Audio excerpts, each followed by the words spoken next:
Bismillahirrahmanirrahim. Assalamualaikum warahmatullahi wabarakatuh. Apa kabar anak-anak?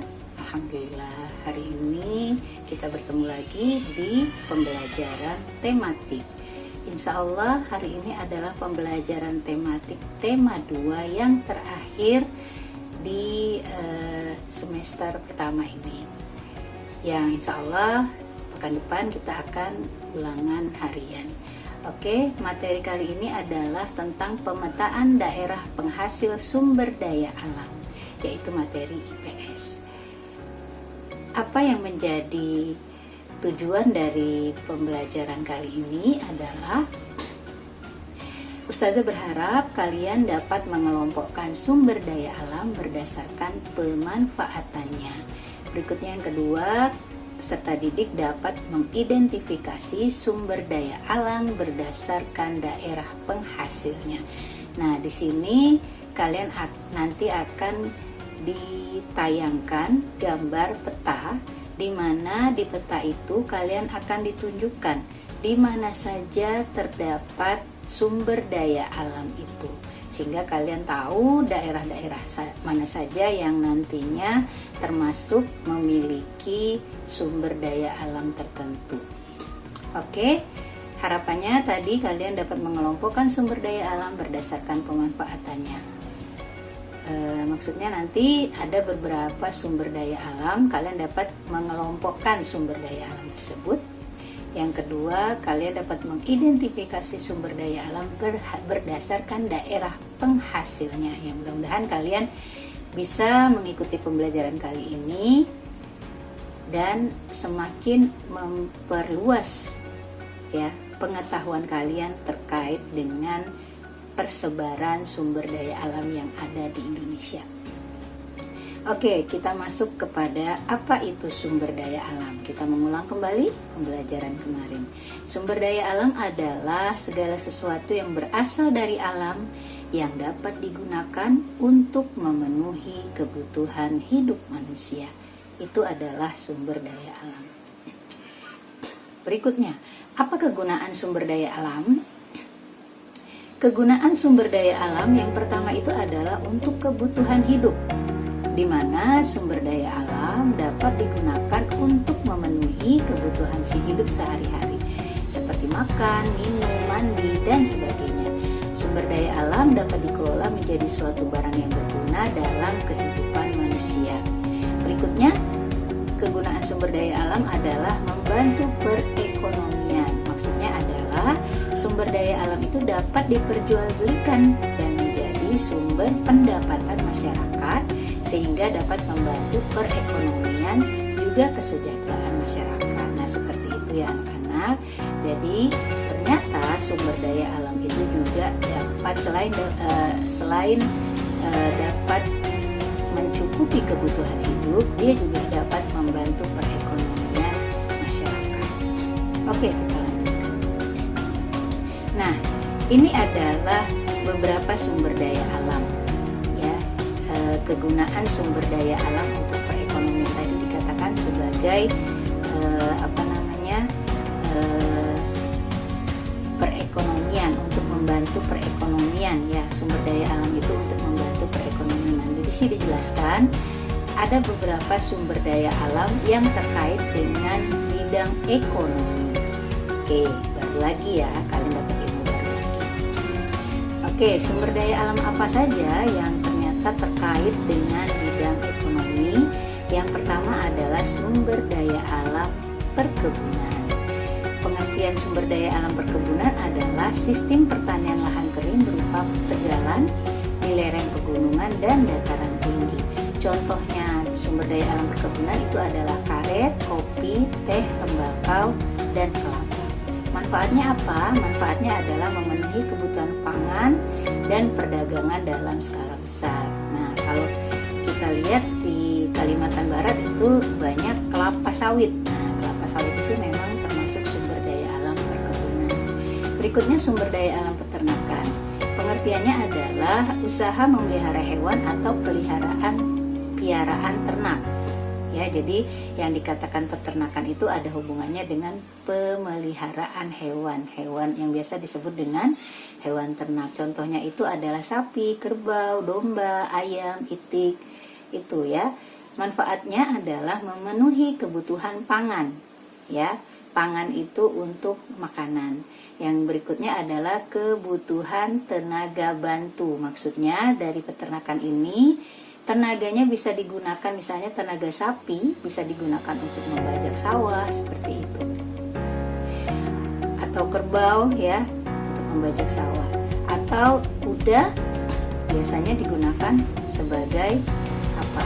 Sebagai penarik pedati. Nah, tapi kalau di sini peternakan itu fungsinya adalah untuk dikembangbiakkan ya, untuk peternakan, untuk kebutuhan pangan dan untuk tenaga bantu. Berikutnya adalah sumber daya alam pertanian. Sumber daya alam pertanian itu adalah segala sesuatu yang berhubungan dengan aktivitas bercocok tanam. Nah, segala yang bercocok tanam yang umurnya kurang dari setahun itu namanya pertanian. Kalau lebih dari setahun itu namanya perkebunan. Apa saja? Contohnya padi, jagung, sagu, ubi kayu, kedelai, termasuk cabai, lalu tomat. Nah, itu adalah pertanian. Manfaatnya sama, memenuhi kebutuhan pangan atau makanan kita. Berikutnya sumber daya alam perikanan. Itu adalah usaha yang ditujukan untuk kegiatan menangkap, membudidayakan dan mengelola ikan. Yang namanya perikanan ya hubungannya dengan ikan. Nah, contohnya adalah ikan mas, mujair, ikan lele, gurami. Udang itu juga masuk ke sumber daya alam perikanan. Kepiting itu juga masuk ke sumber daya alam perikanan. Sama manfaatnya untuk memenuhi kebutuhan protein masyarakat. Berikutnya sumber daya alam pariwisata. Sumber daya alam pariwisata ini pengertiannya adalah kegiatan yang memanfaatkan keindahan alam yang bisa berupa pegunungan, laut, lembah, ya air terjun. Nah, itu bisa dikatakan sebagai sumber daya alam pariwisata. Contohnya Ngarai Sianok, ya, lalu ada Kawah Ijen, Pantai Sanur di Bali. Nanti kalian akan tahu di mana saja. Manfaat dari sumber daya alam pariwisata itu adalah menghasilkan pemasukan untuk masyarakat di sekitar dan pemasukan untuk negara atau pemasukan devisa negara itu dari banyaknya turis yang datang. Ya, itu namanya sumber daya alam pariwisata. Yang terakhir adalah sumber daya alam pertambangan. Maksudnya adalah usaha yang mengembangkan bahan galian berupa mineral, non-mineral atau gas. Di sini contohnya adalah minyak bumi, gas bumi, batu bara, emas, perak, boksit. Ya, semua yang harus digali dari dalam tanah itu namanya pertambangan. Nah, manfaatnya adalah memenuhi kebutuhan dalam negeri. Ya, lalu berikutnya adalah menghasilkan pemasukan devisa. Ya, jadi memang bisa memberikan pemasukan devisa memang ini sumber daya alam pertambangan ini. Oke, kita lanjutkan.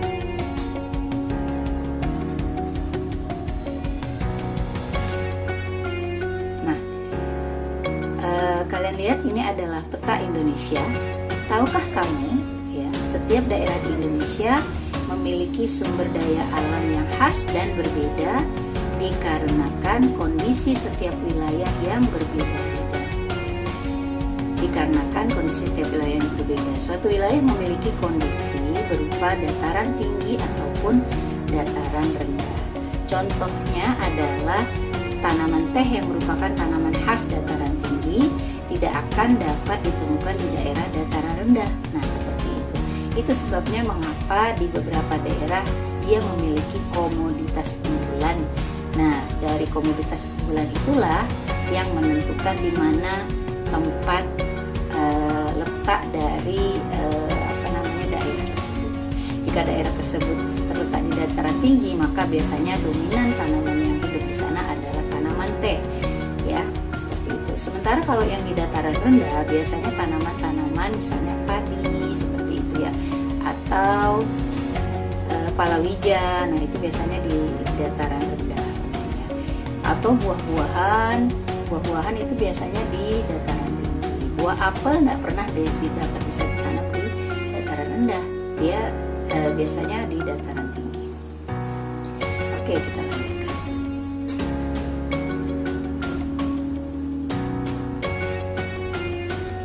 Nah, kita masuk ke Ustazah hanya ambil salah satu contoh saja, yaitu sumber daya alam pertambangan. Ya, oke. Nah, di sini adalah peta sumber daya alam hasil pertambangan. Nah, di atas itu ada terlihat nama-nama kota berikut simbol-simbol dari tambang, ya, simbol-simbol dari tambang. Nah, nanti ya bisa jadi Ustazah akan memberikan kalian satu tugas ya, yang nantinya kalian mengidentifikasi di daerah yang ada di peta ini itu sumber daya alam mana saja sih yang ada di situ, seperti itu, sehingga kalian dapat memahami, oh ternyata yang banyak misalnya aluminium, oh ternyata di daerah ini misalnya, atau di Pontianak misalnya, di Pontianak apa, oh ternyata di Pontianak itu ada bauksit, ada tandanya di situ ya. Mudah-mudahan kalian bisa nanti. Nah, ini adalah peta sumber daya alam, kalian hanya mengidentifikasi saja. Yang di atas ini adalah petanya, yang di bawah itu adalah simbol-simbol ya, simbol-simbol bahan tambangnya. Ada aluminium, ada asbes, ada aspal. Ya, coba kita lihat salah satu contoh. Misalnya di situ ada bontang. Nah, bontang itu apa? Nah, di bontang itu ada emas dan perak ya. Nanti kita lihat ada contohnya Ustazah sampaikan. Oke. Nah, kita lihat di sini. Nih, apa saja hasil tambang yang dihasilkan di Indonesia? Banyak sekali.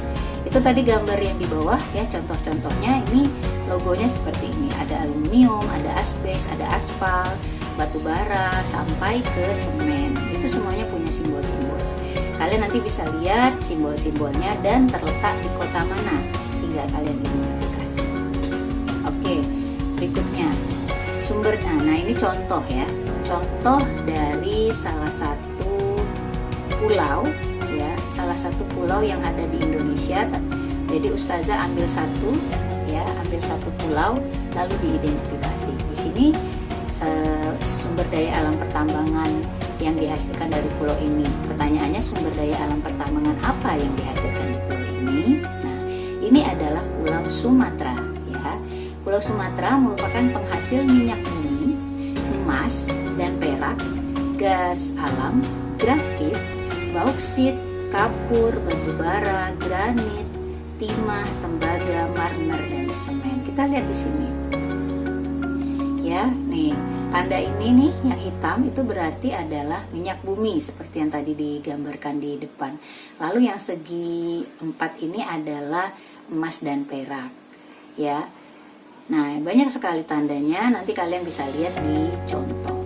Oke, seperti ini. Jadi nanti tugas kalian, Ustazah akan kasih gambar pulau sama gambar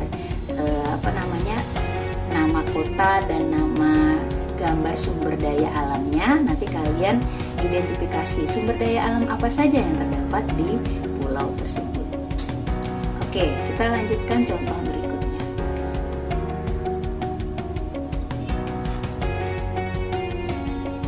Nah, ini penjelasan dari Sumatera tadi.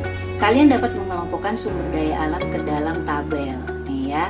Sumatera yang ada minyak buminya itu adalah di Buwerela, Bengkalis, Tanjung Pura, Kepulauan Natuna. Lalu emas dan perak itu ada di Melabuh, Logas, Rejang Lebong. Lalu gas alam itu ada di Arun, grafit ada di Payakumbuh, Singkarak, bauksit ada di Pulau Bintan, kapur ada di Rejang Lebong, batu bara ada di Bukit Asam, granit ada di Logas, dan begitu seterusnya. Ya, kalau semakin detail kalian menyampaikan, maka semakin bagus, berarti kalian bisa mengidentifikasinya. Seperti itu. Harapannya kalian bisa mengidentifikasi sumber daya alam yang ada di pulau yang Ustazah tunjukkan. Oke, nah ini sumber daya alam pertambangan apa saja yang dihasilkan di pulau ini? Kalian tahu pulau apa?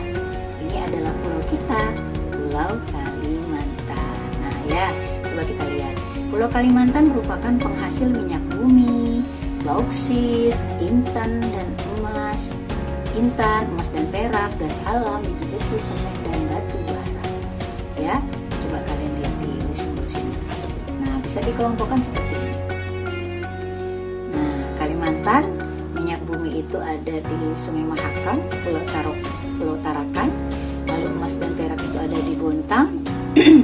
Gas alam itu ada di Bontang, nih lihat nih, di Bontang itu ada 1, 2, 3, 4, ada 4 ya. Nih di Bontang, gas alam di Bontang, emas dan perak di Bontang, lalu intan juga ada di Bontang, bauksit juga ada di Bontang. Sampai ke semen. Nah, kayak gitu. Ya, ini kalian dapat mengelompokkan sumber daya alam ke dalam tabel berikut. Nah, coba kalian lihat lagi. Coba kamu amati pemetaan sumber daya alam di Pulau Sulawesi. Nah, sebutkan daerah yang merupakan penghasil tambangnya. Oke, ayo sebutkan. Siapa yang bisa? Oke, benar. Ya. Nikel ya dihasilkan di Tonasa, Pegunungan Verbeek, Lengkabana Longkana dan Donggala nih di sini ya. Di Tonasa, Pegunungan Verbeek, Lengkabana dan Longkana itu penghasil nikel. Lalu apa lagi? Sebutkan hasil tambang yang dihasilkan di daerah Boloong Mangondo. Nah, Boloong Mangondo apa? Di situ ada gambarnya. Oke, penghasil apa itu? Emas dan perak dan perunggu, apalagi mangan, apalagi gips ya, itu. Nah, itu tandanya. Kalian bisa lihat dari tanda tambang gambar yang ada di situ. Mudah kan anak-anak? Insya Allah kalian bisa. Oke, yang kedua, ini ada Ustazah hanya ambil 2 saja, sumber daya alam pertambangan dan sumber daya alam pertanian dan perkebunan. Nah, coba kita lihat pemetaan sumber daya alam hasil pertanian dan perkebunan. Nah, ini ada contohnya ya. Ini ada contoh dari pemetaan sumber daya alam hasil pertanian dan perkebunan. Di atas ada gambar petanya. Di bawah itu adalah gambar penjelasan dari pertanian dan perkebunan itu. Ingat, kalau pertanian itu adalah yang kurang dari setahun, kalau perkebunan itu yang lebih dari setahun. Oh, di sini juga ada hasil hutan ya, kalian bisa lihat. Cengkeh itu gambarnya seperti itu, ada coklat, ada kelapa, ada karet, tinggal kalian cocokkan. Oke, kita lihat berikutnya.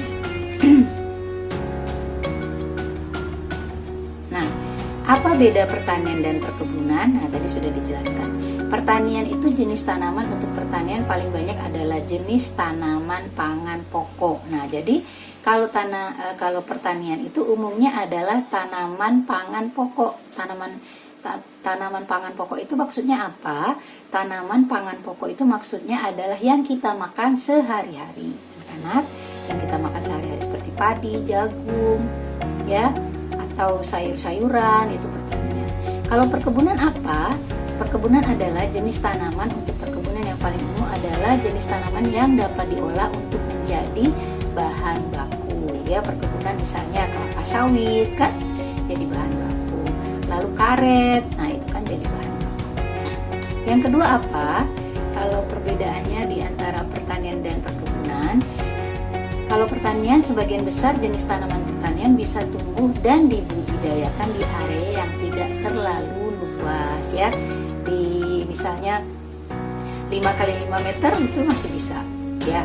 Kayak sayur-sayuran itu masih bisa ya. Apalagi sekarang sayur-sayuran bisa menggunakan hidroponik. Lebih sedikit lagi, tempatnya lebih kecil lagi. Sementara kalau perkebunan, sebagian besar jenis tanaman perkebunan tumbuh dan dibudidayakan di area yang luas dan dibutuhkan jumlah pekerja yang banyak. Ya, luas seperti karet tak bisa di berapa kali berapa meter, sedikit ya, seperti itu.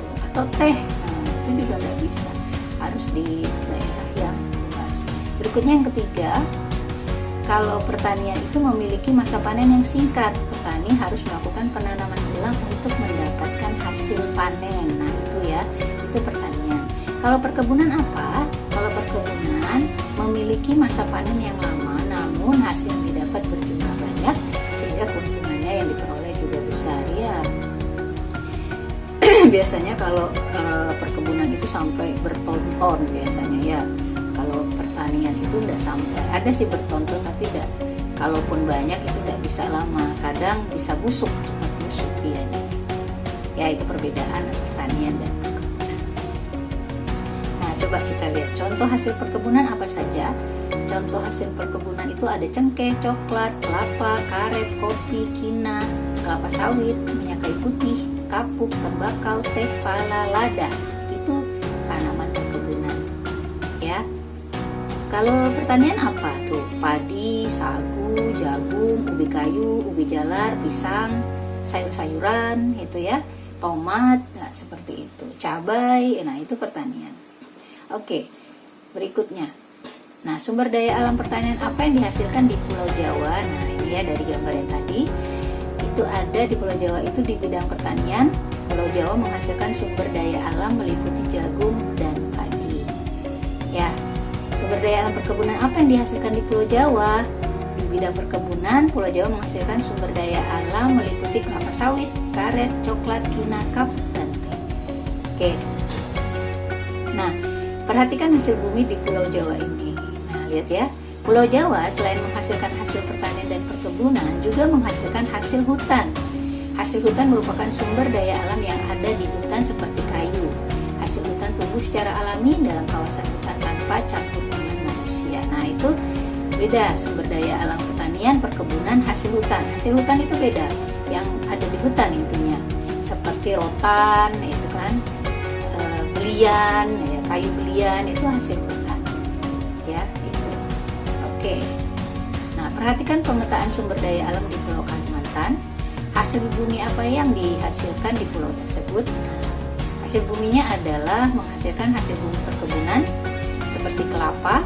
Nih, ada gambarnya. Ya. Lalu ada kelapa sawit. Ya, ada gambar kelapa sawitnya.